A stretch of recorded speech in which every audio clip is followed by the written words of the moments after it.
Welcome to Season 4, Episode 2 of Angela Watson's Truth for Teachers. I'm your host, Angela Watson, and I'm here to speak life, encouragement, and truth into the minds and hearts of educators and get you energized for the week ahead. Today, I'm going to share some thoughts on 10 things that you should throw out in your classroom now. Visit truthforteachers.com to get the transcript, links to recommended resources, and to share your thoughts on the show. This episode is sponsored by Kiddom, a standards-based platform helping teachers personalize learning. With Kiddom, teachers gain access to an unlimited library of content with beautiful, actionable reports.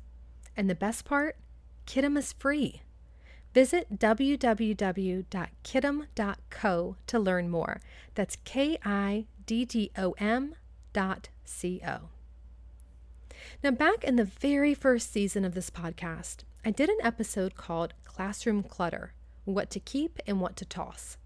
If you're interested in this topic and you haven't listened to that episode yet, definitely check it out. I told the story of how for my first 6 years in the classroom, I refused to throw anything out because I thought I might need it one day. I remember washing every plastic container that came into my household. Empty butter containers, detergent boxes, takeout packaging, you name it, I kept it. I stuffed everything into this overflowing cabinet in my classroom just in case I needed it for organizing or for a project. Now, this habit of mine was built on a scarcity mindset. I didn't believe that I had the resources I needed to teach. And therefore, I had to hold on to everything that crossed my path in order to be able to make do. And it wasn't until I moved from Washington, D.C. to Miami that I realized I had accumulated enough random materials to literally fill an entire U-Haul truck. And it was embarrassing how much stuff I had accumulated.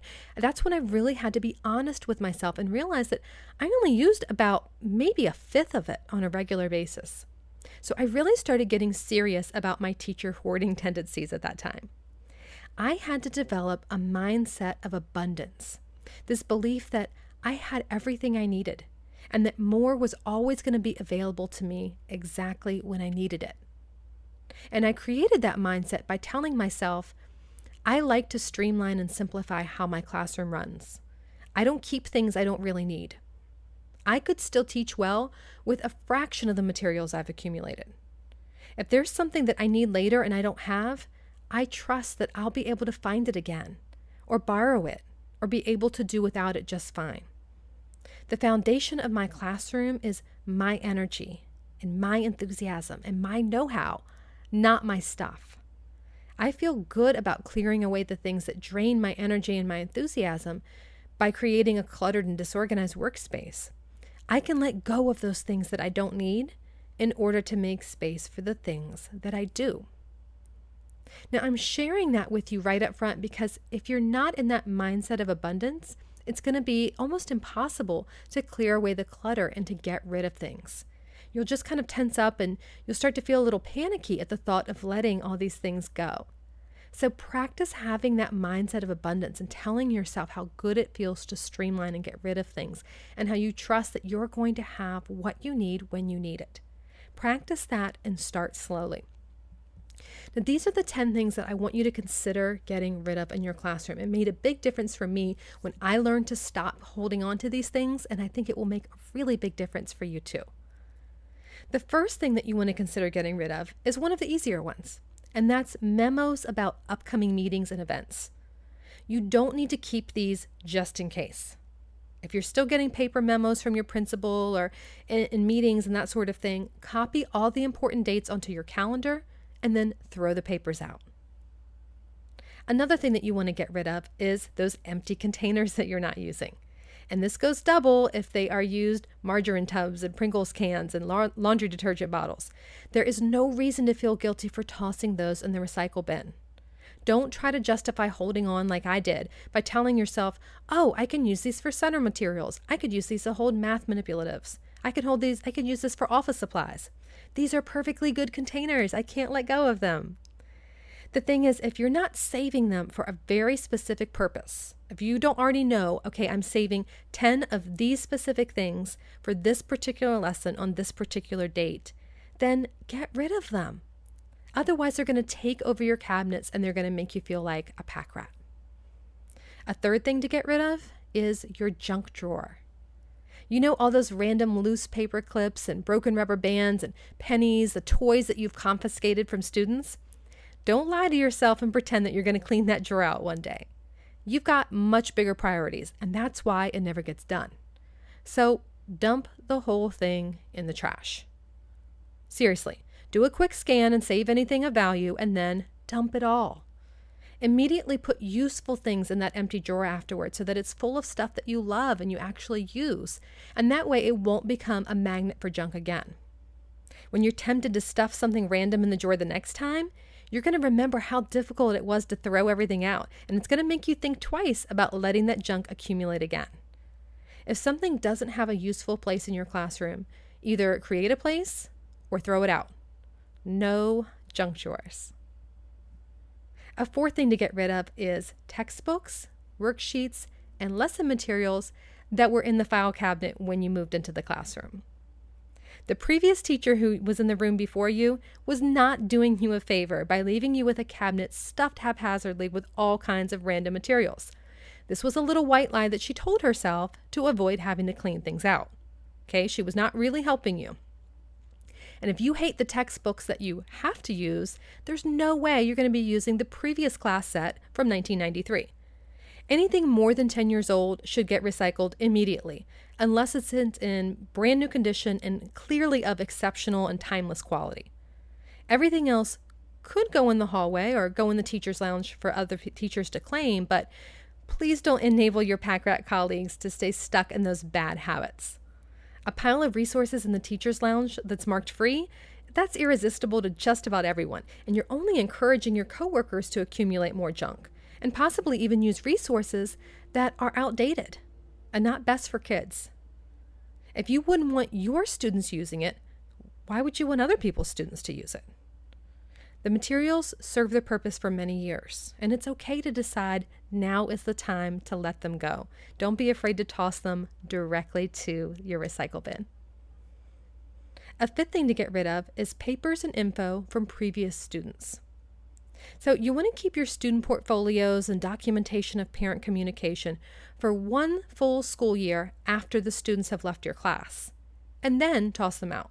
So this year, you should be throwing out anything from the 2014-2015 school year.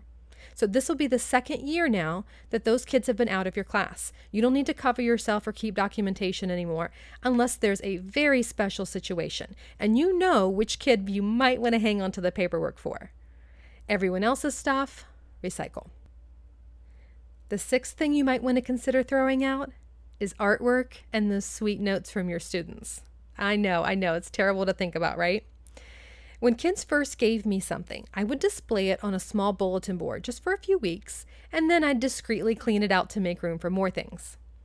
Most of it went in the recycle bin, but I had one medium-sized plastic tub that I used to store the most precious mementos and just lovely letters from my students and their parents.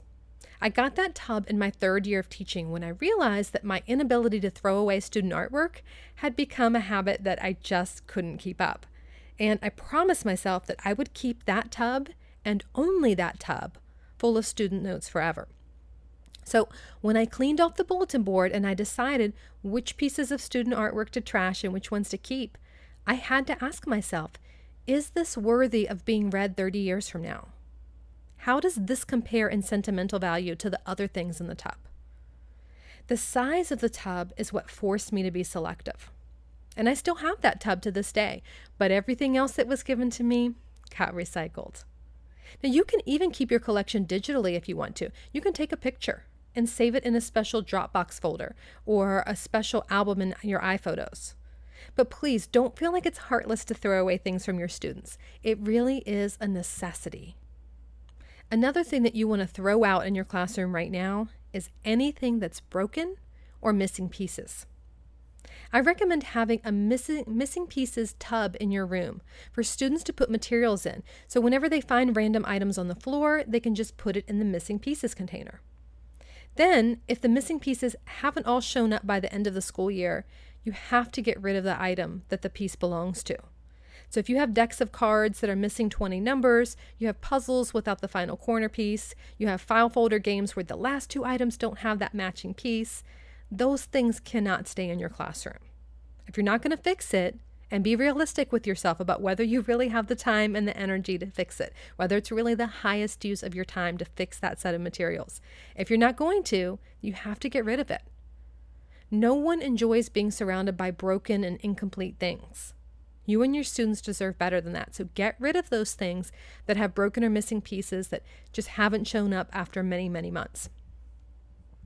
Another thing to get rid of is books that you're not excited about your students reading. Now, I know it's painful for any teacher to get rid of books, particularly books that you've paid for yourself out of your own pocket. But anything that you really don't want your students reading should be gone. So that book from 1984 with stereotypical references to Native Americans, recycle bin. That book where the main character is basically a bully and you hate how your students imitate him when they read it, recycle bin. Books that are missing pages, scribbled on, just disgustingly grimy, recycle them. Now, if there's a book you don't want in your library, but you do think would be okay for students to keep, let them take the books home. They can keep it. But remember, you want your class library to be a beautiful, organized place that's full of relevant books that the kids are excited to read. You don't want it to be a dumping ground for every text that you've come across since 1977. It's better to have a smaller, high-quality collection than a huge collection of things that no one is reading. The ninth thing to get rid of is multiple copies of papers. I used to keep at least 2 copies of the teaching resources I really loved in case I lost one or in case the photocopier chewed it up. But 99% of the time, you really only need 1 paper copy, and all those extras really do add up and create a lot of extra clutter. You might not even need 1 paper copy. For example, I used to keep anonymous examples of student work as benchmarks and exemplars for future classes. But then I started scanning them or taking photos of them, and I was able to throw the hard copies away. So don't hold on to things that you can keep digitally, or that you can easily find online, or that you can just get from a colleague if needed. Fear is not a valid reason to keep teaching resources. If you don't do timed math fact quizzes anymore, but you're afraid to get rid of that giant stack, do it anyway. Know that you can download them from the internet if you ever change your mind. If something is really important, it's not going to be gone forever because someone else in the world will have a copy of it. That we know for sure about anything that is really, really important. So don't be afraid to get rid of those extra copies of papers. The last thing is personal effects that you don't enjoy using or that you don't enjoy looking at. If something doesn't have a purpose in your classroom, if it's not either genuinely useful or if it doesn't make you happy to see it every day, then get rid of it. Your classroom is too small and probably too full of dust already to have things that you don't love taking up space. So toss out those number 1 teacher picture frames that are cluttering up your desk and the 45 Lipton tea bags that you somehow accumulated even though you don't drink tea. Surround yourself only with things that you use and you love. Now, a short cleaning spree is a great way to start the school year and get some forward momentum in that battle against clutter. But if you're feeling overwhelmed by all your stuff and you're not sure where to start, simply throw unuseful things out as you come across them. So when you open your file cabinet after school one day to grab something and you see that giant stack of outdated worksheets, just grab it and recycle it, and then move on with your day. When you glance at your desk one morning and you realize that you have too many knickknacks sitting on it, just pick a few up, toss them out. You have to decide that you want to be surrounded by things that you love, things that are clean and useful or nice to look at, things that genuinely help your students learn. And you have to decide that you don't want those precious things to be obscured by all the other junk. So learn to shift your approach from, can I possibly use this one day, to how likely is it that I will need this one day in order to teach well? And if I really need this one day, will I be able to get it or something similar to it again? So you're shifting from, can I possibly use it someday, to how likely is it that I'm going to need it one day in order to really teach well? That shift in questioning helped me let go of that compulsive need to hang on to everything just in case. I'd like to leave you with a motivational quote for the week ahead that I call the takeaway truth. The truth that I want you to remember this week is from the late Dr. Wayne Dyer, who said, "Abundance is not something we acquire. It's something that we tune into." You see, having what you need is never about accumulating more things. It's about seeing what you already have. Thanks for listening. Have a fantastic week. You can do this, and remember, it's not going to be easy. It's going to be worth it.